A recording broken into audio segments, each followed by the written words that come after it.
Astaghfirullah. Wa ala alihi wa sahbihi wa mawalah wa la hawla wa la quwata illa billahi wa ba'du. Alhamdulillah, segala puja dan puji hanya milik Allah subhanahu wa ta'ala. Salawat dan juga salam kita hadiahkan kepada Rasul kita Nabi besar Muhammad sallallahu alaihi wa ala alihi wasallam.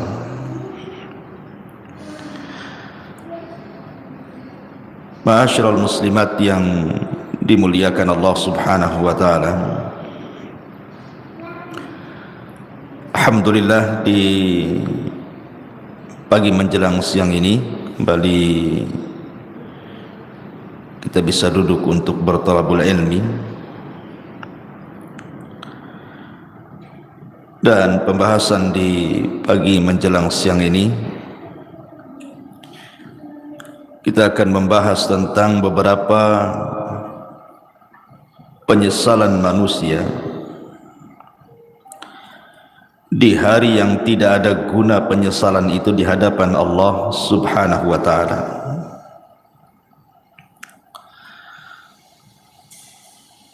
Ma'asyiral muslimat yang dimuliakan Allah subhanahu wa ta'ala, apa saja keinginan-keinginan manusia yang merupakan penyesalan dirinya dan tidak ada gunanya. Penyesalan itu tidak ada gunanya lagi.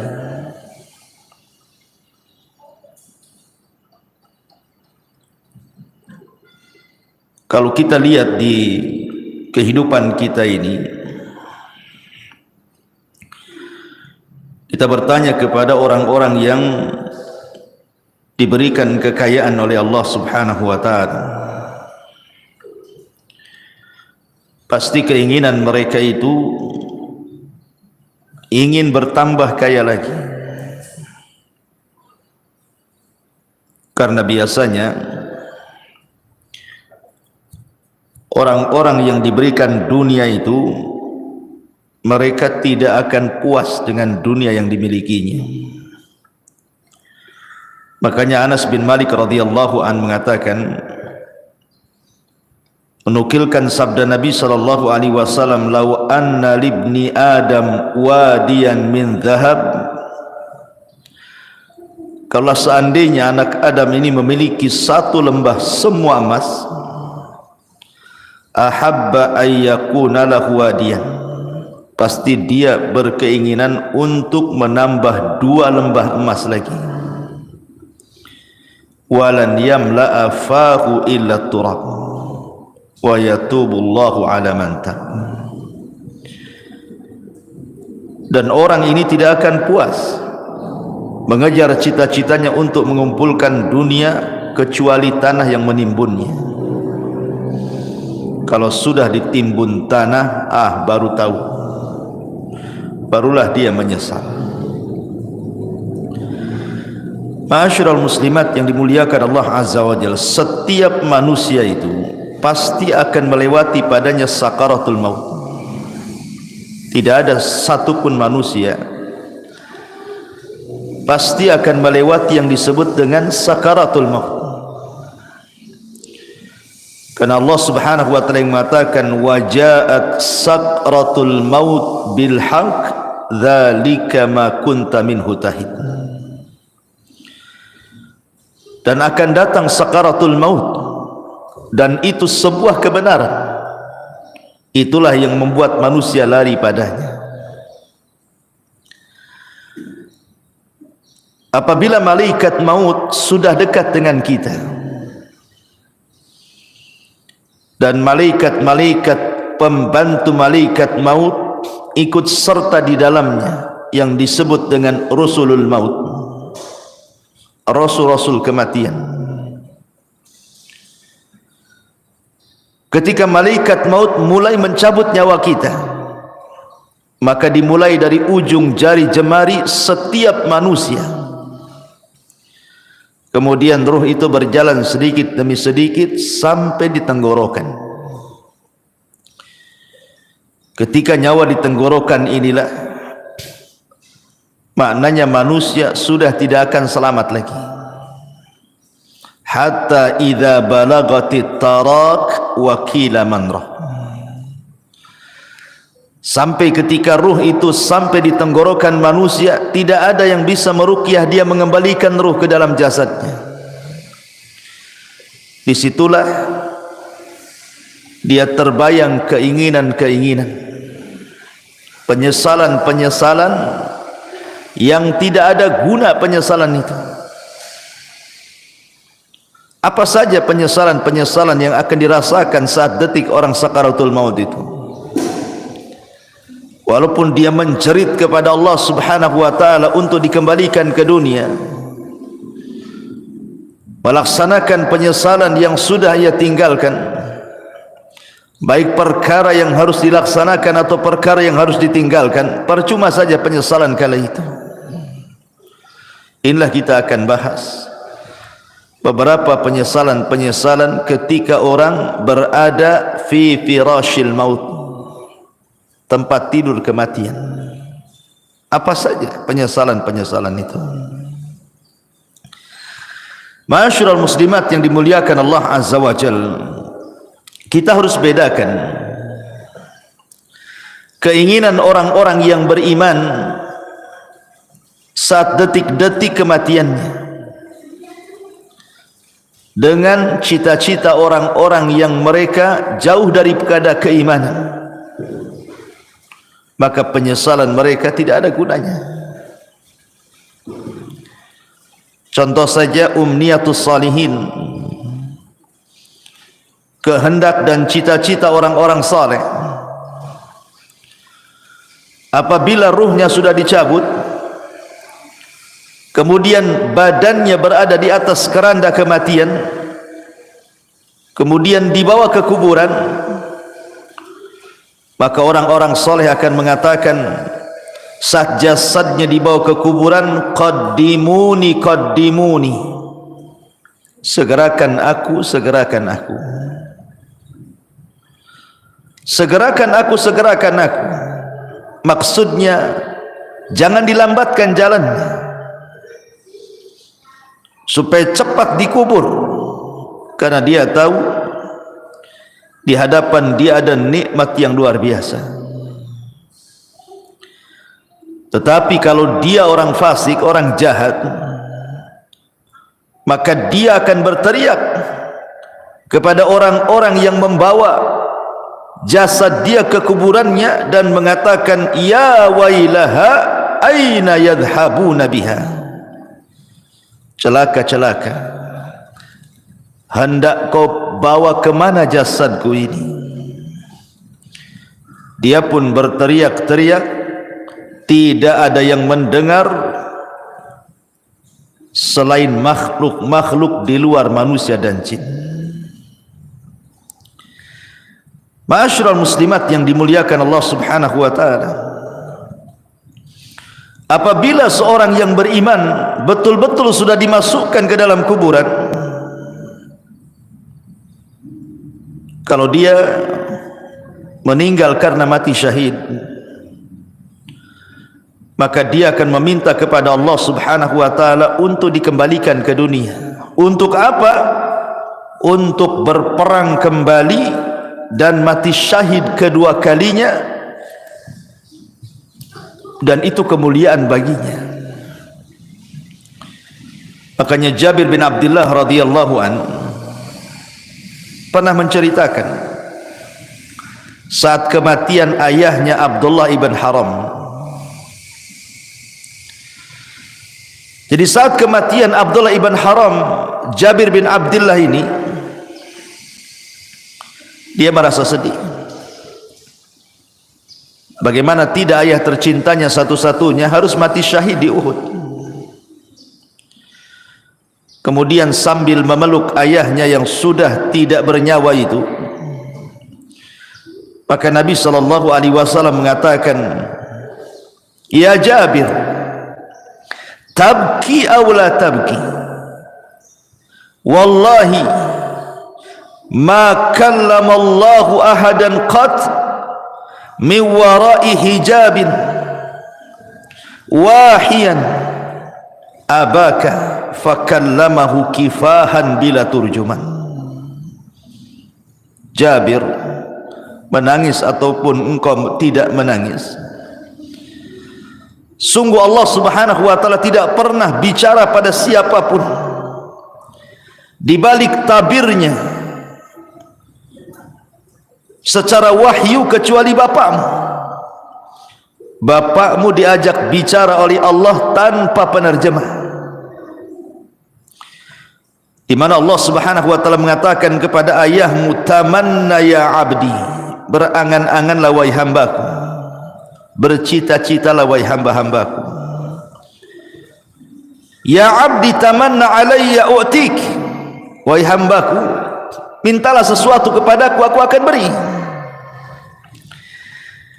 Maka ayahnya Jabir, Abdullah ibn Haram, mengatakan, ya Rabb, ya Rabb, tuhyini fa'aqtulu fika thaniyatan, hidupkan aku kembali ya Rabb, supaya aku bisa berperang untukmu kedua kali, dan aku bisa mati syahid kedua kalinya.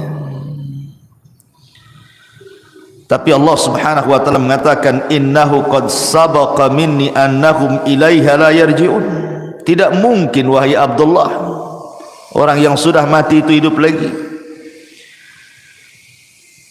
Kemudian Abdullah ibn Haram mengatakan, kalau begitu sampaikan kepada orang-orang yang masih hidup akan posisiku di hadapan.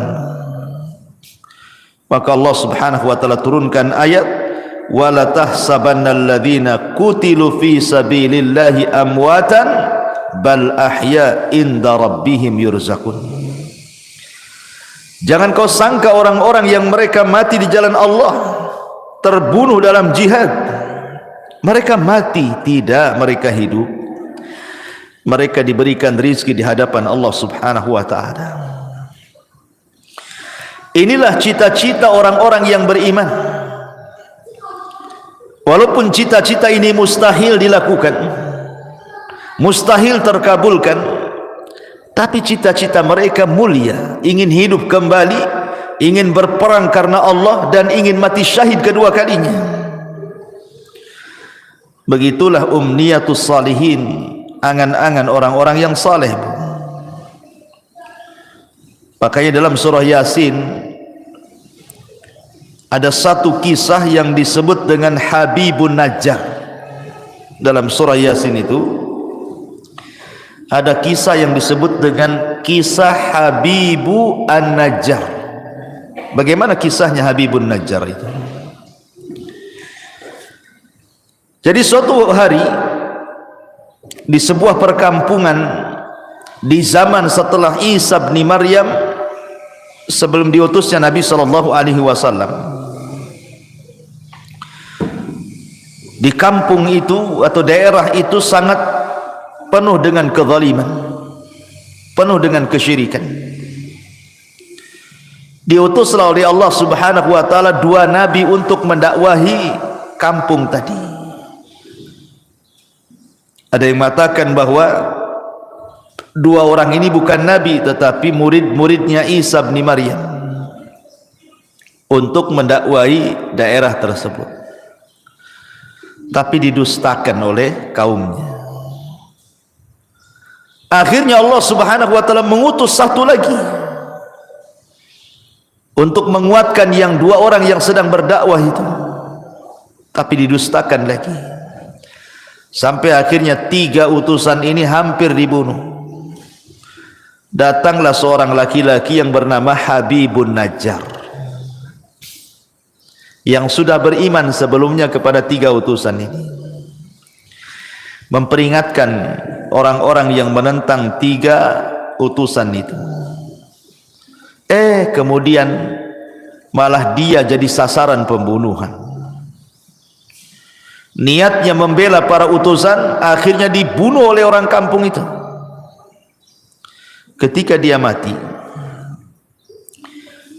maka ruhnya diperlihatkan sorga dan kenikmatan-kenikmatan di dalamnya, sampai Allah katakan qila dkhulil jannah, masuklah kau Habibun Najjar ke dalam sorga. Qala, maka Habibun Najjar mengatakan, ya laita qaumi ya'lamun bima ghafara li rabbi wa ja'alani minal mukramin. Duhai kiranya kaumku tahu, duhai kiranya kaumku tahu dengan apa yang Allah berikan dari ampunannya kepadaku, dan dia telah menjadikan aku orang-orang mulia, tentu mereka tidak akan mendustakan para utusan itu, katanya. Itulah umniyatus salihin, cita-cita, keinginan-keinginan orang-orang soleh apabila sudah meninggal. Akan tetapi di sana ada yang disebut dengan umniyatut talihin, keinginan, cita-cita, penyesalan dari orang-orang yang tidak memiliki keimanan, orang fasik, orang jahat, tetapi keinginan mereka hanyalah sebuah penyesalan, tidak ada guna. Apa saja itu? Pertama, mereka akan menyesal karena mereka meninggalkan sholat. Orang-orang yang sedang sakaratul maut ataupun orang-orang yang sudah mati, maka mereka akan menyesal kenapa ketika mereka masih sehat, masih hidup normal, mereka meninggalkan sholat. Ini yang akan jadi penyesalan orang-orang yang sedang sakaratul maut itu. Kenapa dulu aku meninggalkan sholat? Sampai-sampai disebutkan dalam hadis Abu Hurairah radhiyallahu an, suatu hari Nabi SAW lewat di sebuah kuburan. Kemudian Nabi bertanya, man sahibu hadal qabri, siapa yang dikubur di sini? Rasul bertanya kepada para sahabat, siapa orang yang dikubur di kuburan ini? Maka para sahabat mengatakan, fulan wa fulan, fulan dan fulan wahai Rasul. Maka Nabi SAW mengatakan, rak'atani ahabbu ila hadha min baqiyati dunyakum, wa fi riwayatin rak'atani khafifatani mimma tahqiruna yaziduha hadha fi amalihi ahabbu ilaihi min baqiyati dunyakum. Kata Nabi, 2 rakaat lebih dicintai orang yang ada di kuburan ini dibandingkan dunia yang kalian miliki.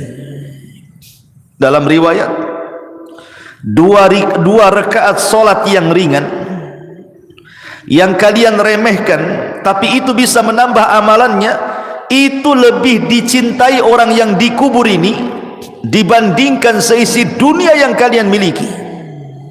Subhanallah. Orang-orang yang dikubur itu, Bu, atau orang-orang yang sedang sakaratul maut itu,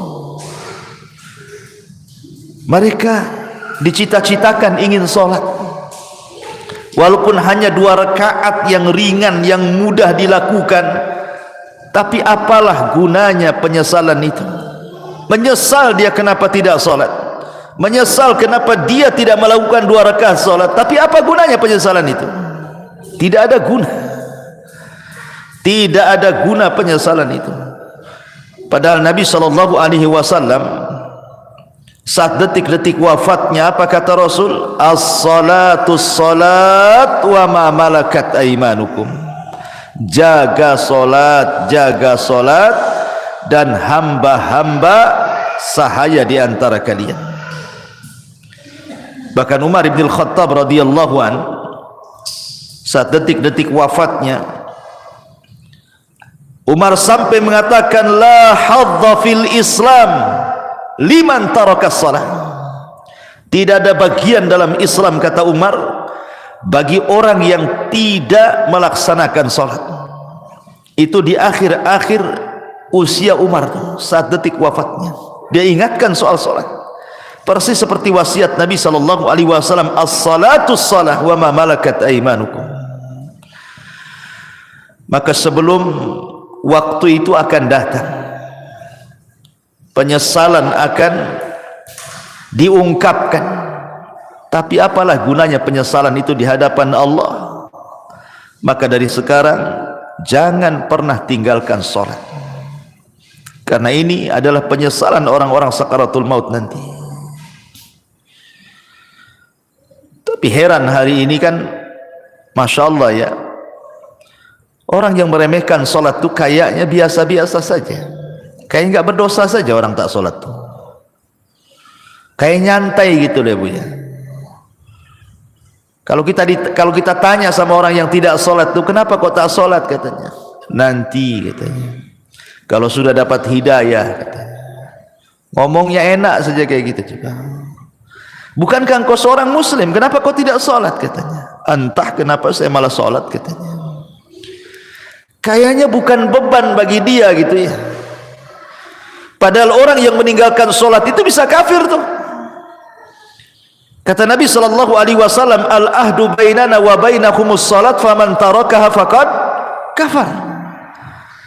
Perbedaan kita loh dengan orang kafir itu solat.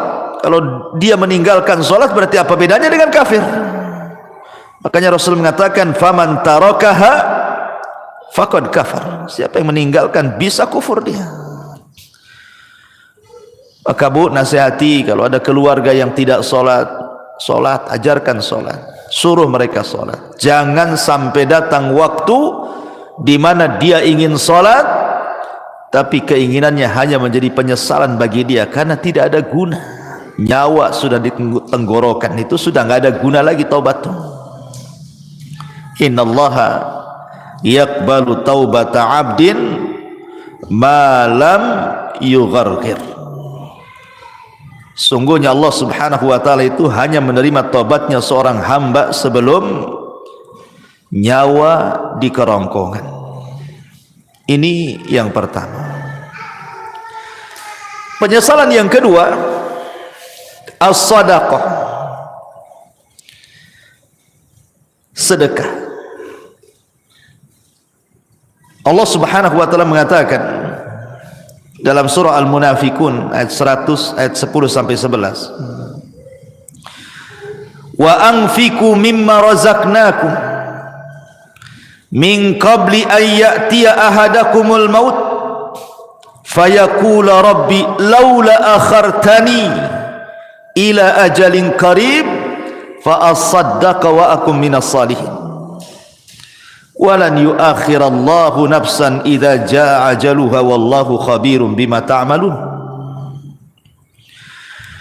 Allah subhanahu wa ta'ala sudah mengingatkan jauh-jauh hari sebelum datang detik-detik kematian itu. Infak, perbanyak sedekah dari rizki yang kami rizkikan kepada kalian sebelum datang satu hari kematian akan menjemput kalian, dan kalian mengatakan, Rabbi ya Rabb laula akhartani ila ajalin qarib. Kalaulah engkau hidupkan aku sesaat, kalaulah engkau sembuhkan aku sesaat, apa yang terjadi? Fa asaddaqa wa akum minas salihin. Aku janji aku akan sedekah dan aku akan menjadi orang baik. Tetapi Allah mengatakan, walan yuakhirallahu nafsan idza jaa ajaluha. Tidak mungkin Allah mengakhirkan hidupnya kalau sudah datang ajalnya. Tidak mungkin Allah mengakhirkan hidupnya, mengembalikan nyawa yang sudah ditenggorokan dikembalikan kepada badannya kalau sudah ditetapkan hari itu dia harus mati. La yastakhiruna sa'ata wa la yastaqdimun. Kalau kematian itu datang tidak mungkin diakhirkan, tidak mungkin dimajukan pas waktunya. Disitulah penyesalan datang. Ketika nyawa ditenggorokan, mulailah dia terpikir, teringat dengan harta yang selama ini dikumpul-kumpulkannya. Harta itu bukan harta kita, Bu. Harta itu harta Allah. Harta itu datang bukan karena kecerdasan kita. Harta itu datang bukan karena jerih payah kerja keras kita, bukan pula karena jabatan-jabatan kita. Tidak, semua harta itu datang dari Allah. Makanya Qarun ketika mengatakan innama utituhu min ilmin indi, harta itu datang karena kecerdasanku, Allah katakan fa khasafna bihi wa bidarihil arda, kami tenggelamkan si Qarun dan seluruh kekayaannya. Ya, karena kekayaan itu bukan milik Qarun, kekayaan itu milik Allah. Semua kekayaan itu milik Allah, tidak ada secuil pun milik kita. Allah hanya minta sedikit dari harta kita itu. Allah tidak minta banyak seperti zakat. Allah hanya minta 2,5% dari 85 gram emas itu. Tidak banyak. Apalagi itu harta bukan harta kita, harta Allah. Tetapi karena manusia zuyyina linnasi minasyahwat, dihiasi syahwat-syahwat dunia inilah, akhirnya dia bakhil. Dia baru tahu setelah nyawa di tenggorokan, baru dia sadar, kenapa dulu aku tidak sedekah? Laula akhartani ila ajalin qarib fa asaddaqa wa akum minas salihin. Kenapa aku tidak sedekah ketika aku sehat? Maka bagi anda yang Allah subhanahu wa ta'ala limpahkan rizki yang luas, dengan mudah anda mencari rizki itu tanpa ada kesulitan. Itu nikmat yang besar yang Allah subhanahu wa ta'ala anugerahkan kepada anda. Banyak-banyaklah sedekah, karena Rasul yang mengatakan maluka ma akalta fa afnaita wa ma labista fa ablaita wa ma tasaddaqta fa abqaita. Hartamu, kata Rasul, yang kau makan pasti habis, yang kau pakai pasti usang, yang kau sedekahkan itulah yang bermanfaat untuk kematian. Karena apabila seseorang meninggal dunia, Bu, nyawa sudah dicabut oleh Allah, yang pertama terpisah dari badan ibu itu adalah harta. Yang pertama terpisah dari badan ibu adalah harta. Pertama orang mati ini dicabut nyawanya, yang pertama berpisah hartanya. Tidak ada hubung kait dia dengan harta lagi.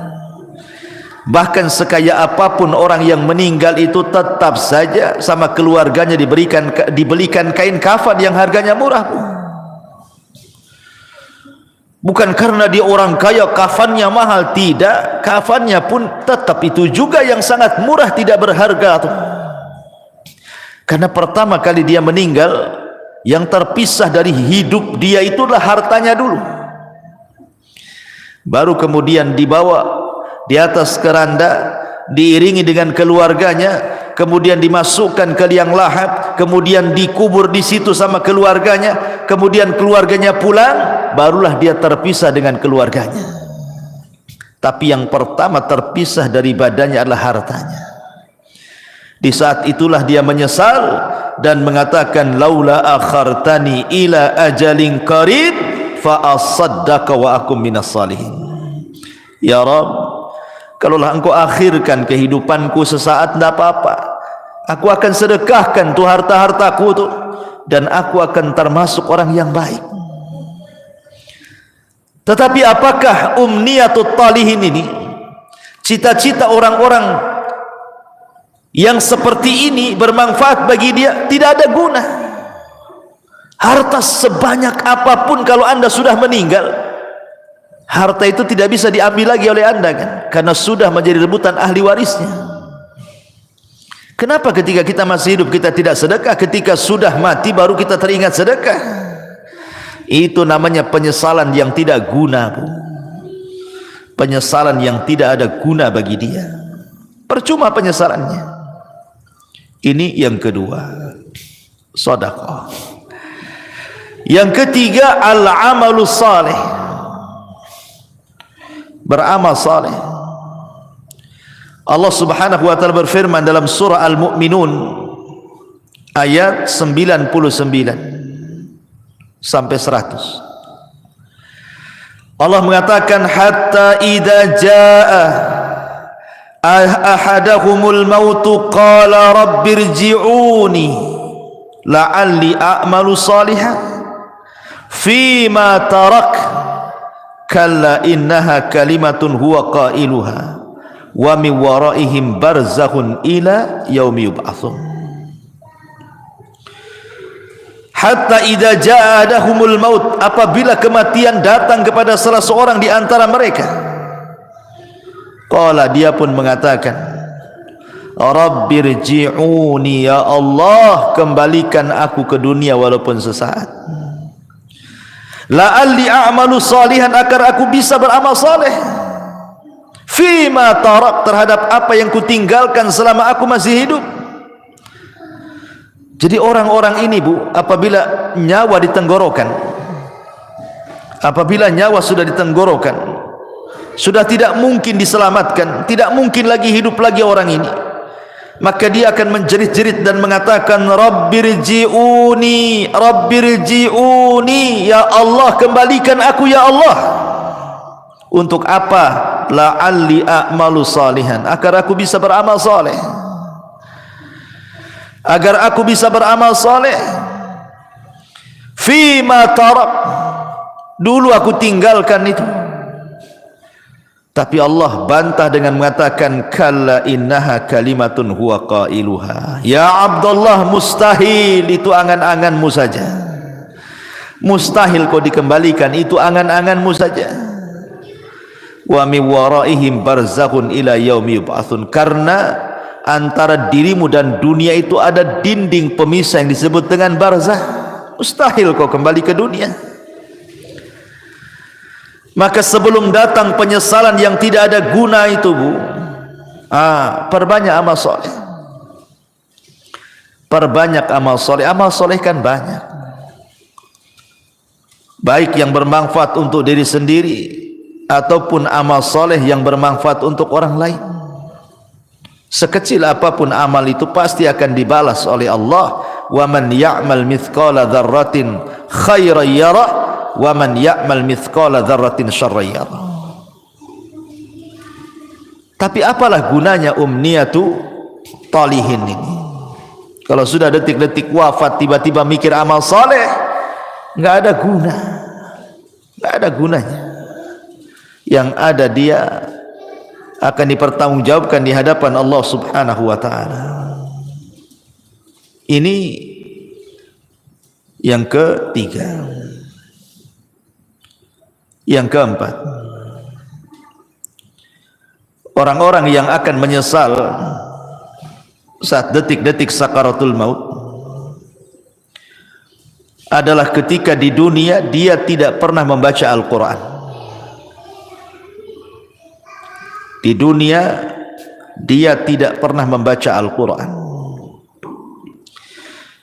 Sampai ada, Bu, di masyarakat itu yang usianya sudah 40 tahun, 50 tahun, 60 tahun, bahkan 70 tahun pun tidak pernah tangannya memegang mushaf Al-Quran, tidak pernah lisannya menggerakkan untuk membaca Quran. Subhanallah. Di masyarakat itu ada, dia muslim KTP-nya, tapi sama Quran itu tidak pernah baca. Apalagi ketika Allah memberikan fitnah kepada kita berupa handphone ini, dia bisa loh mengikuti berita politik, berseri, hari ini apa beritanya, besok apa beritanya, lusa apa beritanya, terus diikuti itu. Orang berkasus disidangkan di pengadilan, kita tidak ada hubungan kerabat dengan dia, Bu, diikuti kasusnya. Cemana sidang hari ini, cemana sidang besok, cemana sidang lusa, padahal nggak ada manfaatnya untuk kita tuh. Ibu bukan saudara dia, dia pun bukan saudara ibu. Sibuklah ibu cerita tentang persidangan dia, disibukkan hari-hari. Belum lagi yang nonton kuliner tuh, diikutilah itu, apa nih hari ini dia masak apa nih, besok masak apa, lusa masak apa gitu. Atau artis tertentu yang suka mamer-mamerkan kekayaan itu, Bu, diikutilah blognya itu, jadi subscribe-nya lagi, langganan dia. Wah, ini baru ngupload nih si artis ini. Apalah gunanya ibu dengan artis itu? Nggak ada guna kan? Manfaatnya apa? Dia yang kaya, ibu yang dalam ludah yang nengok di handphone itu kan, nggak ada guna tuh. Ngapain ngikut-ngikut kayak gitu itu? Coba kalau nggak ditonton artis itu, bangkrut juga dia. Jangan ditonton, nggak akan dia dapat duit juga. Karena itu sama kan, kalau kita nonton kan habis pulsa kita, itu sama kita ngasih uang sama orang kaya itu. Ibu sudah miskin, artis ini kaya, nonton program dia, uang kita habis di pulsa, dia pula dapat duit. Akalnya di mana coba? Hilang akalnya orang tuh. Hari-hari kok bisa dia ngikutin tuh ya? Padahal yang ditontonkan kepada kita itu tidak ada guna dunia akhirat tuh. Tidak menambah kekayaan kita, ya tidak menambah pahala kita. Yang ditonton dia sedang pamer-pamer rumah, pamer-pamer kendaraan, pamer-pamer jalan-jalan, pamer-pamer anaknya, pamer-pamer istrinya, suaminya. Na'udzubillah, thumma na'udzubillah. Ittaqillah, bertakwa kepada Allah, bertakwa, takut kepada Allah. Masih ada program yang manfaat di handphone itu. Bisa kita dengarkan mengaji, murotal, ustaz-ustaz ceramah. Adalah manfaat itu. Kalaulah tidak manfaat dunia, manfaatlah untuk akhirat. Ya. Sekarang tidak ada alasan orang tidak mengaji itu, karena sekarang handphone sudah di tangan masalahnya, dan aplikasi Quran ada di dalamnya. Kalau dulu orang nenteng-nenteng mushaf itu mungkin malu. Kalau nenteng mushaf kemudian ibu ya sambil ke arisan bawa mushaf gitu ya, mushaf gede itu bukan? Pasti kata orang arisan, ibu ini salah tempat, musola sebelah sana Bu katanya. Lah kok bilang musola sebelah sana katanya? Karena ibu nenteng mushaf, disangkanya mau yasinan. Tapi kalau sekarang ini kan nenteng-nenteng handphone ini nggak ada orang malu. Justru kalau tidak punya handphone malu pula dia. Lalu apa alasan kita nanti di hadapan Allah kalau Allah bertanya, kenapa ibu tak baca Quran? Kemudian ibu jawab bagaimana? Mushafnya di masjid ya Rabb katanya. Mushafnya ketinggalan di rumah. Lah itu mushaf ada di tangan loh sekarang. Karena setiap handphone itu ada aplikasi Quran. Tidak ada alasan untuk tidak baca Quran. Dan itu akan ditanya di hadapan Allah Subhanahu wa taala. Wa qala ar-rasul ya rabbi inna qaumi ittakhidhu hadzal qur'ana mahjura. Wa qala ar-rasul, akan berkata Rasul kelak pada hari kiamat di hadapan Allah melaporkan akan umatnya, Rabbi inna qaumi ya Rabb, sesungguhnya kaumku ittakhadhu hadzal qur'ana mahjura. Sepeninggalku mereka sedikit demi sedikit meninggalkan Al-Quran, meninggalkan untuk memegangnya, meninggalkan untuk membacanya, meninggalkan untuk merenungkannya, meninggalkan untuk mempelajari tafsirnya, meninggalkan untuk mengamalkannya, bahkan melanggar isi-isinya. Mahjur. Ini akan datang suatu hari penyesalan, Bu. Ketika detik-detik nyawa di tenggorokan, maka orang akan teringat dengan Al-Quran. Karena salah satu pertanyaan itu juga Quran itu. Wa ma imamu, siapa pimpinanmu itu? Ikut siapa kamu ini? Jawabannya Quran. Jangan sampai detik-detik penyesalan itu datang dan tidak ada guna. Saat ruh sudah di tenggorokan, tiba-tiba kita berpikir dengan Quran, apa gunanya lagi? Anda sudah tidak bisa baca Quran, Anda saja dibacakan Quran. Orang yang detik-detik wafat itu kan sibuk tuh orang-orang baca Quran. Anda saja ditalkinkan tidak bisa ngomong, macam mana mau baca Quran? Apa nunggu kita tidak bisa menyebut kalimat kecuali la ilaha illallah baru terpikir ingin baca Quran? La ilaha illallah. Jangan. Ini akan jadi penyesalan yang tidak ada guna nanti. Dari sekarang kalau ada waktu baca Quran. Baca Quran. Ya. Ma'asyiral muslimat yang dimuliakan Allah Subhanahu wa taala. Kemudian yang berikutnya penyesalan yang akan datang adalah dia akan menyesal kenapa di dunia dia tidak berkawan dengan kawan-kawan yang saleh. Karena di dunia ini kan orang terkadang menghabiskan waktu dengan kawan-kawan yang tidak ada manfaat untuk akhirat. Kita lihat para pengusaha, orang-orang kaya itu, ya kawannya sesama pengusaha kan. Kalau orang miskin ya sama orang miskin lah kawannya kan. Pengusaha tak mau juga berkawan sama ibu pula. Ya. Biasanya kan begitu kan, kawan itu kan seprofesi itu, pamanya olahraga lah kan itu. Kalau pemain bola ya pasti berkawan dengan pemain bola. Nah mungkin lah pemain bola berkawan dengan bulu tangkis, nggak nyambung tuh.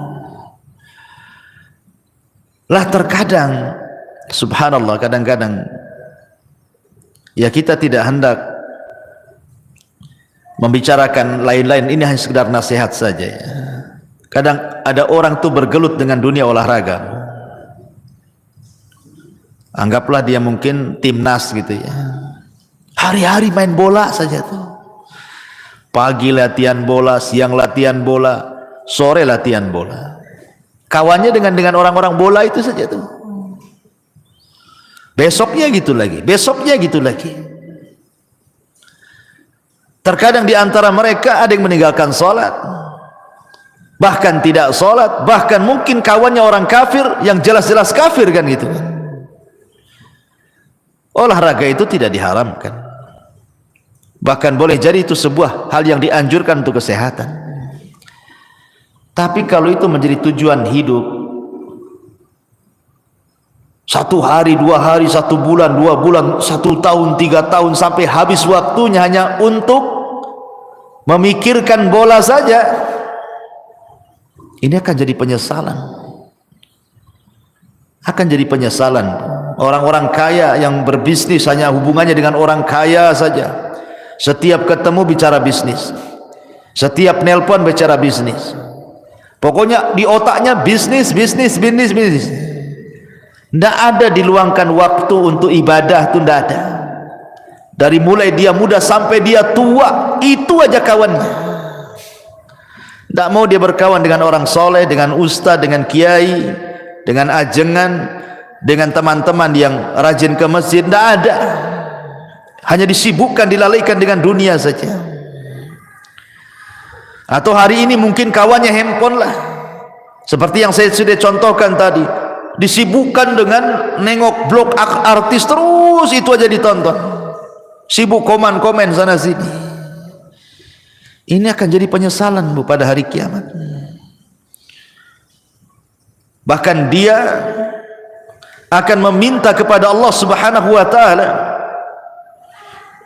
di mana penyesalannya akan dikemukakan di hadapan Allah, sebagaimana Allah katakan dalam surah Al-Furqan 27, wa yauma ya'addu dzalimu ala yadayhi yaqulu ya laitani ittakhadtu ma'ar rasuli sabila ya wailata laitani lam attakhid fulanan khalila. Pada hari di mana orang zalim menggigit jarinya dan mengatakan, duhai celaka, kenapa ketika aku masih sehat di dunia aku tidak mengambil Rasul sebagai kawan? Duhai celaka, celaka aku, kenapa aku tidak menjadikan si fulan itu kawanku? Makanya Hasan Al-Basri mengatakan, istaghfiru min sahibikumus salih fa innahu yanfa'ukum yaumal qiyamah. Cari teman-teman yang soleh, cari teman-teman yang baik, karena itu akan bermanfaat pada hari kiamat bagi pelakunya. Nanti akan menyesal kita bu. Kita hari-hari sama si fulan, si alan, dihabiskan waktunya hanya untuk jalan kemari dengan si fulan, si alan itu, ngobrol dengan si fulan, si alan itu, lupa bertahun-tahun, sampai lupa sholat, lupa puasa, lupa baca Quran, lupa zakat, macam-macam. Kan ada orang disibukkan hari-hari dengan itu saja kan bu. Lah nanti akan jadi penyesalan. Cari teman-teman yang baik, cari teman-teman yang saleh, supaya jangan jadi penyesalan di hadapan Allah Subhanahu wa taala. Ini kalau orang sudah sakaratul maut, tiba-tiba kemudian berpikir, kenapa aku tidak ke masjid bersama orang-orang yang salat di masjid? Kenapa aku tidak mengaji bersama orang-orang yang mengaji? Kenapa aku tidak membaca Quran bersama orang-orang yang baca Quran? Gak ada guna tuh.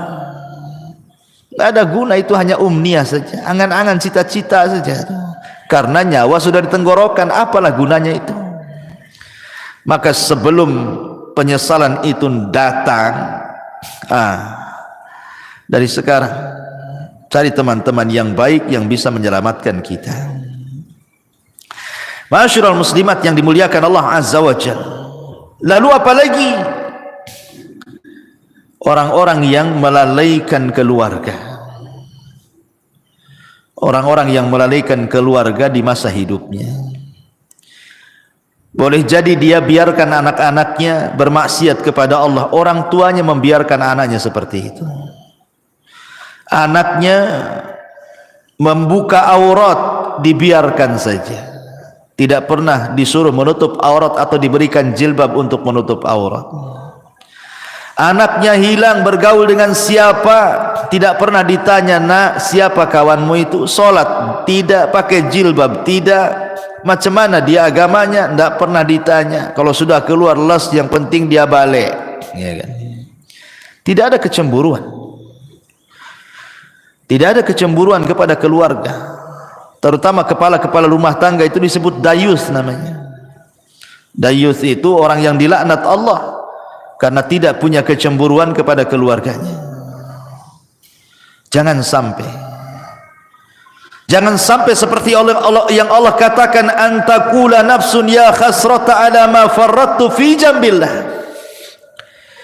Jiwa akan mengatakan, duhai aku rugi, ma farrattu fi jambillah, berapa banyak kemudian kelalaian-kelalaian yang aku lalaikan di sisi Allah. Aku tidak mengurus keluargaku, tidak bertanggung jawab kepada keluargaku, tidak mengarahkan mereka ke dalam agama, tidak mengarahkan mereka untuk salat, untuk baca Quran, untuk belajar agama. Semua akan ditanya nih. Semua akan ditanya dan akan menjadi penyesalan kelak pada hari kiamat. Amanah ini akan ditanya. Ya hasrata ala ma farrattu fi jambillah. Ma'asyiral muslimat yang dimuliakan Allah Subhanahu wa taala. Maka sebelum itu terjadi, arahkanlah orang-orang tua, ibu-ibu, supaya anak-anak itu menjadi anak yang soleh dan solehah. Karena itu manfaatnya untuk kita masalahnya. Apabila ibu sudah meninggal, siapa yang mendoakan itu kalau bukan anak-anak? Ibu sudah tidak bisa beramal di kuburan itu. Ibu hanya menanti doa anak-anak yang mengatakan, Rabbighfirli wali walidai, ya Allah ampuni aku dan kedua orang tuaku. Itulah harapan kita ketika masuk kuburan itu, adalah transfer doa-doa ampun dari anak-anak kita. Dan itu tidak mungkin dilakukan anak kecuali kita yang mendidik anak itu dari kecil sampai dia menjadi anak soleh dan soleh, baru dia akan doakan orang tuanya. Dan ini akan jadi penyesalan, kenapa dulu saya tidak didik anak saya. Pernah saya ceritakan kan sama ibu, bu, saya itu waktu di Kijang, Tanjung Pinang sana, saya disuruh untuk memandikan jenazah. Ustaz, bisa enggak mandiin jenazah? Bisa, ada waktu insyaallah. Jadi saya datanglah ke rumahnya, saya mandikan jenazah, saya juga kafani bapak yang meninggal itu, kemudian saya solatkan. Ketika jenazah itu dari rumah hendak diangkat ke musola, karena dekat musolahnya dari rumahnya itu. Kan biasa, bu, kalau ada orang meninggal kan depan rumah pasti sudah dipasang terop, kursi-kursi sama RT di situ itu. Jadi setelah kemudian jenazah itu di masjid, coba saya tanya, mana keluarganya, biar dia di saf pertama mau saya bimbing supaya dia mendoakan orang tuanya, karena kan doa yang paling mustajab itu doa ketika sholat jenazah kan Bu, bagi si mayat itu, dan itu doa terakhir anaknya kan gitu. Habis itu tidak akan melihat lagi kekanak-kanakan akan dikubur. Jadi saya panggil lah, mana anaknya? Jadi orang-orang mengatakan tuh anaknya tuh sedang duduk-duduk di kursi itu, di terop, di bawah terop tuh katanya.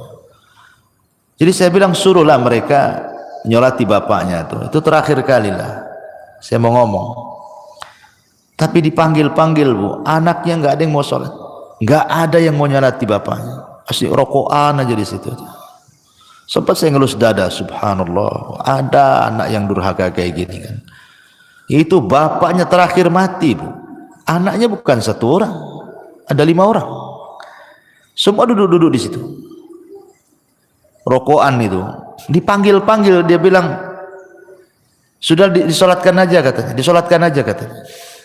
Tidak mau dia menyolat itu. Ada apa dia dengan bapaknya? Tapi dengan peristiwa ini kita lihat kan, ini yang salah mesti bapaknya nih ketika dia masih hidup. Tidak mungkinlah kalau seandainya bapaknya itu baik mendidik anak-anaknya itu, kok anak-anaknya nggak mau nyolati dia gitu kan? Mesti ada dendam dengan anak-anaknya ini. Ini saya saksikan Bu. Apa menunggu seperti ini gitu ya kan? Orang tua ketika meninggal menyolatkan saja anaknya tidak mau gitu kan? Auzubillah. Ini penyesalan yang tidak ada guna orang seperti ini. Karena kalau sudah besar anak itu bisa melawan orang tuanya. Betapa banyak orang-orang tua yang sakit hati kemudian bercita-cita, nak kalau kau tahu durhaka kepadaku di dewasa ini, sudah kecekik kau di masa bayi biar mati. Banyak tuh orang tua itu yang menghendaki kematian anaknya karena kurang ajar dia kan. Di masyarakat kan banyak yang seperti ini Bu ya. Jadi janganlah kemudian sampai datang pada waktunya tiba-tiba kita menyesal. Ketika nyawa di tenggorokan dia menyesal kenapa dulu dia tidak mendidik keluarganya, tidak mengarahkannya, tidak menasihatinya, tidak menjadikan mereka anak-anak yang saleh dan salehah. Umniyatut talihin, yang seperti ini umniyatut talihin, bukan umniyatus salihin namanya. Angan-angannya orang-orang jahat, percuma, nggak ada guna ya. Maka inilah perkara-perkara Bu, jangan sampai seseorang itu di detik-detik wafatnya banyak hal yang dicita-citakan tetapi tidak mungkin terlaksana dan tercapai karena sudah tidak ada lagi hubungan antara kehidupan dunia. Kita sudah masuk alam barzah, masalahnya alam kematian, ada barzah di situ pemisah. Dan kalau orang sudah masuk kubur itu tidak mungkin sholat, puasa, zakat, haji, tak mungkin. Dia sedang sibuk dipertanggungjawabkan di hadapan Allah semua amalannya, sedang ditanya man rabbuka wa man nabiyuka wa madinuk. Sehingga disitulah banyak orang yang menyesal. Wallahu a'lam bishawab. Inilah perkara-perkara yang akan menjadi bahan penyesalan bagi orang-orang saat detik-detik wafat ataupun setelah kematian. Wallahu a'lam. Mudah-mudahan yang sedikit ini ada manfaatnya Bu. Nah, silakan kalau ada yang mau bertanya, tafadhal. Iya. Apa tanggung jawab anak kalau ada orang tua kita yang tidak bisa membaca Quran, sementara mereka dia menyuruh anaknya belajar membaca Al-Quran supaya tidak seperti mereka? Apa yang harus dilakukan anak apabila orang tuanya tidak bisa baca Quran tapi orang tuanya nyuruh-nyuruh baca Quran gitu? Iya. Kiat anak tetap menasihati orang tua. Orang tua tetap harus baca Quran. Setua apapun ibu, tetap harus baca Quran. Baca Quran itu tidak terbatasi waktu dan usia. Justru makin tua, makin rajin baca Quran harusnya. Ustadz ibu saya tak bisa baca Quran. Macam mana tuh? Tapi dia nyuruh-nyuruh saya untuk belajar Quran. Ambil positifnya. Dia kan sudah nyuruh baca Quran, berarti itu positif tuh. Jangan ambil negatifnya. Ngapain ibu aja nggak baca Quran, saya ya ikut-ikut lah kan gitu. Ambil positifnya. Kemudian yang kedua, nasihati ibunya. Nasihati ibunya. Jangan pernah malu untuk membaca Quran. Ustaz, saya tidak bisa baca Quran, datangkan orang yang mengajarkan Quran. Lebih baik ibu keluar uang untuk membayar orang baca Quran, atau datang ke tempat-tempat belajar Quran yang gratis, kan ada tuh. Sampai di Batu Haji itu kan umat-umat di sana, masya Allah luar biasa. Mereka membuat kelas-kelas Quran. Nah, kebetulan saya pembinanya di situ. Jadi mengambil anak-anak jalanan, orang ibu-ibu yang jual-jual koran di lampu merah, nanti didekati gitu kan sama umat di sana itu. Berapa penghasilannya sehari? Oh sekian. Ya udah saya kasih uang sekian, tapi kau belajar Quran. Banyak yang belajar Quran di Batu Haji itu. Coba kalau ibu-ibu di sini kayak di sana kan mantap tuh bukan? Tapi ibu-ibu di sini centang perenang masalahnya. Ngaji saja malas gitu. gitu. Gitu ya. Jadi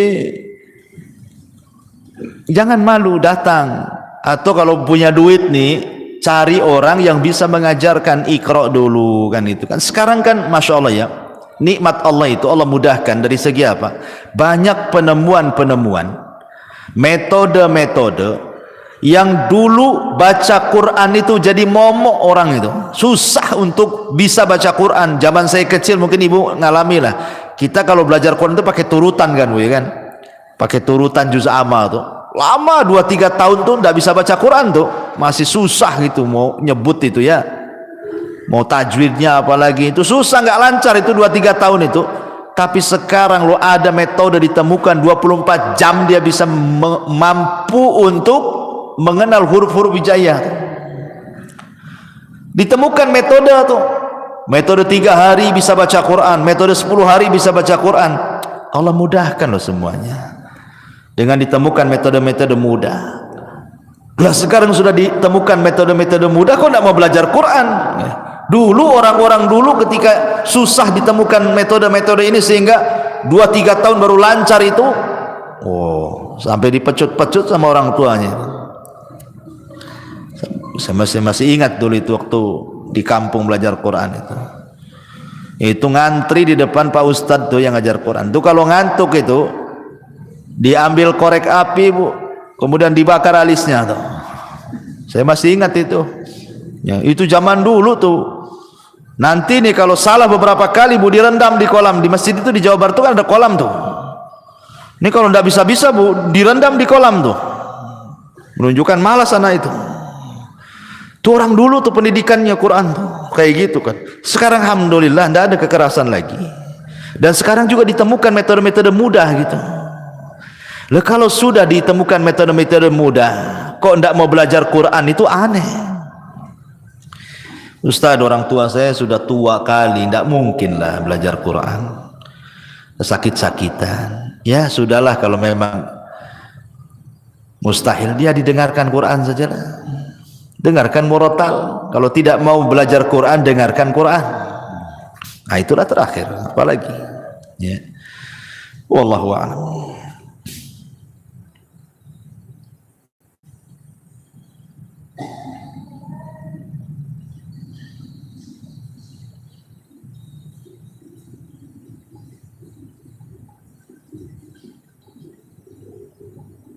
Lagi ibu.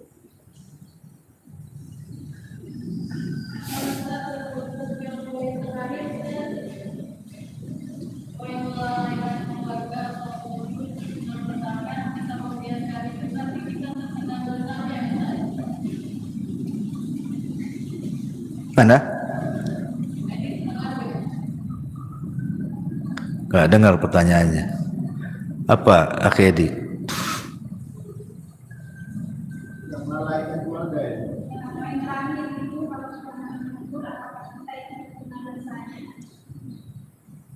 Yang melalaikan keluarga semasa hidup, Ustaz.